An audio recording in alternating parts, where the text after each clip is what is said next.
My name is Lila Cockrell, and I was born in Fort Worth in 1922.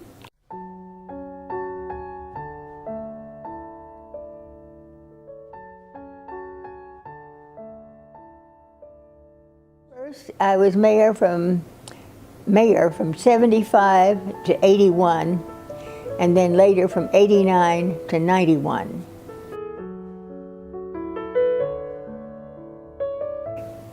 My role was always, first of all, being a homemaker. I was a happy homemaker, but also getting involved and getting my toe wet a little bit in local activities. And I know when we moved to San Antonio from Dallas, I had first made a resolve to stay home and mind my own business, and that didn't work out. So anyway, first I was active in my church, the Grace Presbyterian Church, and I was president of the women of the church and so forth. And I'd been active in the PTA and my local PTA, and then I was working with the PTA council and various activities. And then one day, in the fall of 1962, I was approached by first a phone call from then Mayor Walter McAllister saying that there were some gentlemen who would like to come and make a call on me. And I said, oh, well, that's nice, and be happy, of course, to set a time, which I did. So on the appointed day, I looked out, and 2 cars drove up in front of my house, and about 4 or 5 men got out of each car, started working toward my front door. And I thought, what's all this, you know? But anyway, they had come to give me an official invitation from the then Good Government League to become the GGL's first woman candidate for city council. And so, of course, I was very honored. But I had been active in the community, and I guess they finally decided to get real brave and on their all-male council. And they were going to have their first woman candidate.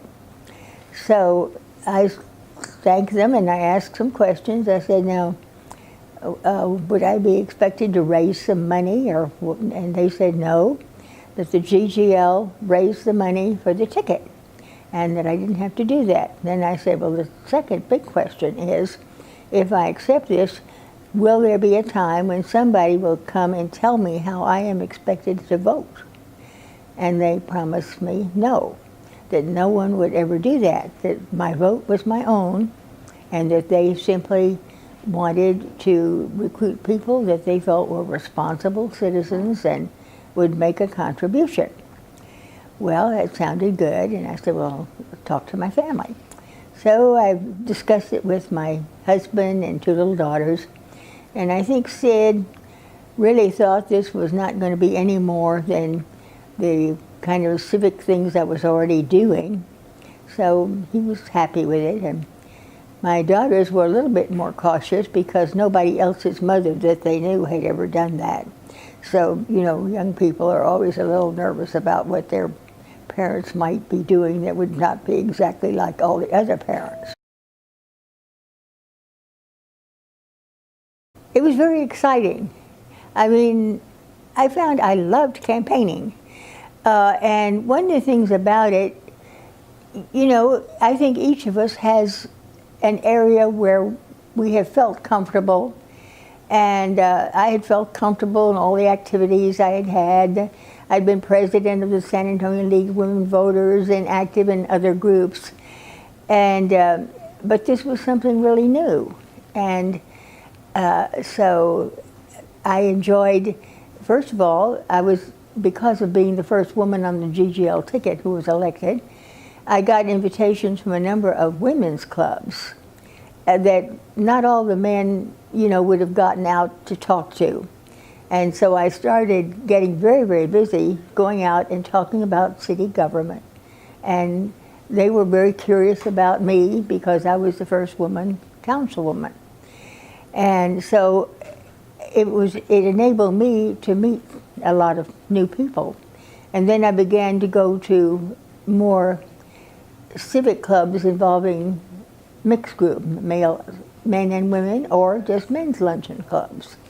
And so I really enjoyed that. First of all, when I was in SMU, I was on the debate team. And so I felt comfortable, and I was also an extemporaneous contestant, extemporaneous speaking, and won awards there. So I felt comfortable going out and talking. And so it was a time for me to begin getting past my normal experiences and learning more and more about the community aspects that I had not known much about. Those were very transitional years, not just in my life, but in women's activities, because women were doing more and more. And I was a trailblazer in many ways, because when I was elected a councilwoman, then it set off, in a few years, many women running throughout Texas. Finally it got to the point when I became mayor that there were a whole rash of women mayors. And we had this little slogan, Texas, where men are men and women are mayors.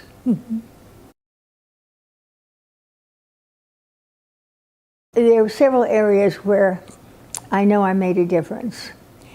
And one was in the area of energy. And there were several very important decisions that were being made about that time. There were some battles that had to be fought. Well, first of all, our major source of energy was at that time natural gas. And the price of natural gas at the wellhead was starting to rise. And our purveyor, Coastal States and Lavaca, started passing through a lot of extra charges to us. And I felt that it was getting to be exorbitant. And I felt that we needed, as a city, to be more aggressive in fighting for the poor not the taxpayers, the ratepayers, but it was the same people primarily, but the ratepayers who were being charged higher and higher utility costs. So I kept saying, sue Coastal States, sue Lavaca. And it took a little while to make it happen. But finally I just pushed on it. And so we filed a suit. We ended up winning the lawsuit. But it was not won completely until after I was mayor. And at that time I remember the lawyers coming to me, our lawyers, asking about, various proposals that we were receiving for settlement. And I said, well, when you can tell me that the settlement that's being proposed is as much as we could hope for if we stayed to the bitter end in the lawsuit, then I would be willing to go and take it to the voters and say, this is what I'm ready to do, and I want you to understand why, that I'm ready to settle. But until then, I'm not going to settle cheap. We've got to get the full price. They were not paying attention to really keeping the price at the wellhead more stable. And anyway, we won, I think, $100 million. It was a big, big settlement. But more than that, we got something else. And they kept coming to me and saying, well, we've done this, we've done this, we've done this. And we've now reached the point where we've just given you everything that we could possibly give you. And I said, just one more thing. I understand that there's going to be a new company formed out of this. And I want that you're talking about having that new company in Corpus or somewhere else. I want the new company to be built in San Antonio. We're looking for new industry. And they said, oh no, we've already gone along with plans and we're going to put it in Corpus. And I said, no, I want it in San Antonio. Well, no, we can't do that. I said, well, I'll see you in court. So in about 2 weeks, I get word back, well, we've thought it over and we're going to put it in San Antonio. And new company became Valero.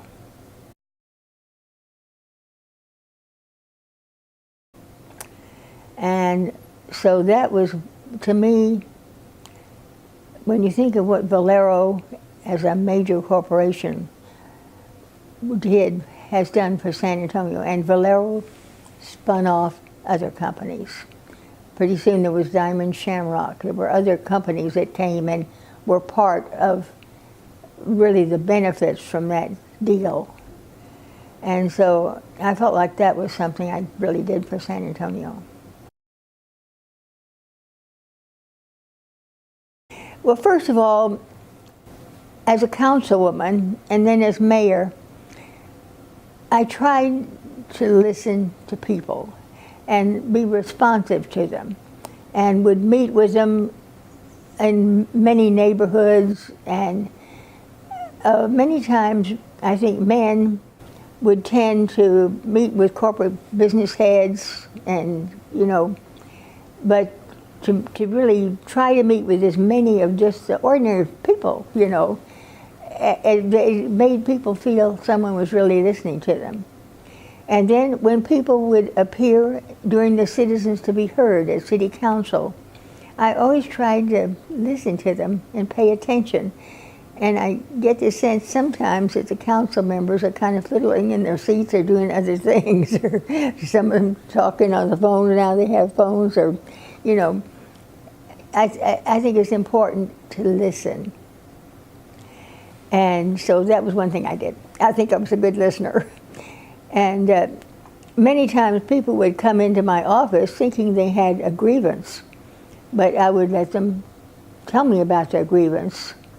And then I would be sympathetic, and then I would say, well, let me explain just some other facts here so that you can understand why I may not be able to do everything that you're asking. And then I would explain some of the other side of the issue that perhaps they hadn't thought about, and adverse effects. And I got that somewhat from my debating days, because for every positive case you make, there's always a negative rebuttal. And so many times before I would give an answer too quickly on, will you support this project, I would stop and think, well, let me research it. I want to see what the contraindications are here before I give my final opinion. I think as a woman, I did many things a little differently. This was a transitional period when women were just beginning to be in public office and things like that. There'd been some forerunners, but I felt my way. I didn't try to do things in sort of a brassy way.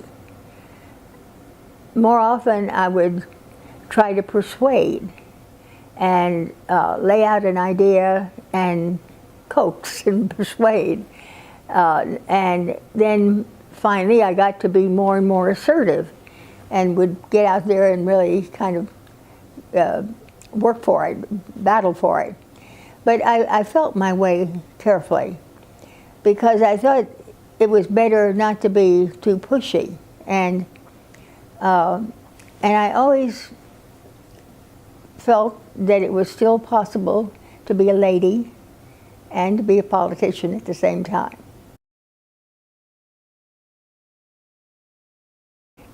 I know when I would go and be one of the few women at national conferences of one kind or another. I remember sitting next to a mayor, and he turned and looked at me and he said, "And what do you do, little lady?" And I smiled and I thought, well, this time I'm going to give him a whammy, because I thought of, as mayor, I was on the City Public Service Board, and I said, well, among other things, I'm a member of the board of a $5 billion corporation.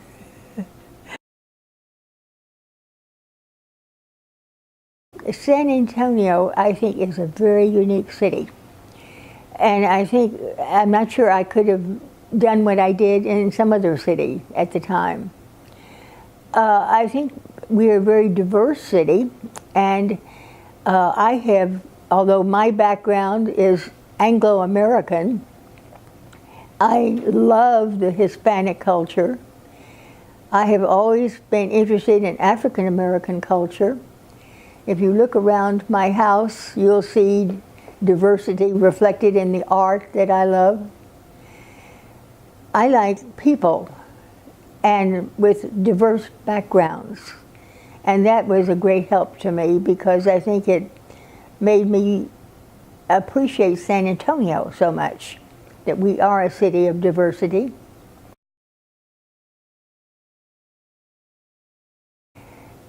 First of all, if you enjoy people, and if you enjoy lifetime learning, and are open to trying to grow yourself, I think being in public life is fascinating. It's a wonderful opportunity.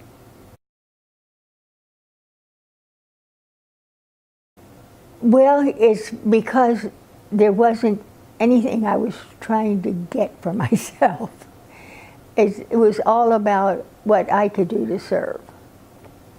And I think some people are concerned about getting ahead or getting something. And it was never about money. Pay as a councilwoman was $20 a week, and then as mayor there was an extra little $3,000 a year or something thrown in. So during the time I served, it was certainly not about money. Fortunately, I had what I always chuckle about, an outside source of income, namely an employed husband. So anyway, my husband took care of being the primary breadwinner for the family, and then I could enjoy the privilege of serving on the city council. I remember on the first visit that we made to San Antonio, when my husband was being interviewed for the position, and just coming and seeing the river. And we had come in and had lunch with my Uncle Stanley Banks, and we'd eaten up at a restaurant just up overlooking the river. And then he said, well, let's go down and walk along the river. And I remember just thinking, this place is wonderful. It's magical. I just love it. And I was so happy when my husband got the call that, yes, he was employed here and we would come here. So I think the river is what I fell in love with in the beginning.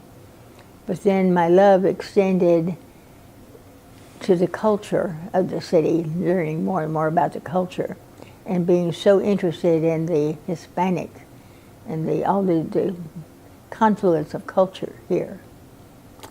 And then, of course, we had Hemisphere, which was very exciting. And, of course, I really, to this day, am so thrilled and honored that that beautiful Juan O'Gorman mural is on the facade of the Lila Cockrell Theater, the theater that was eventually named for me. I love that confluence of civilization in the Americas.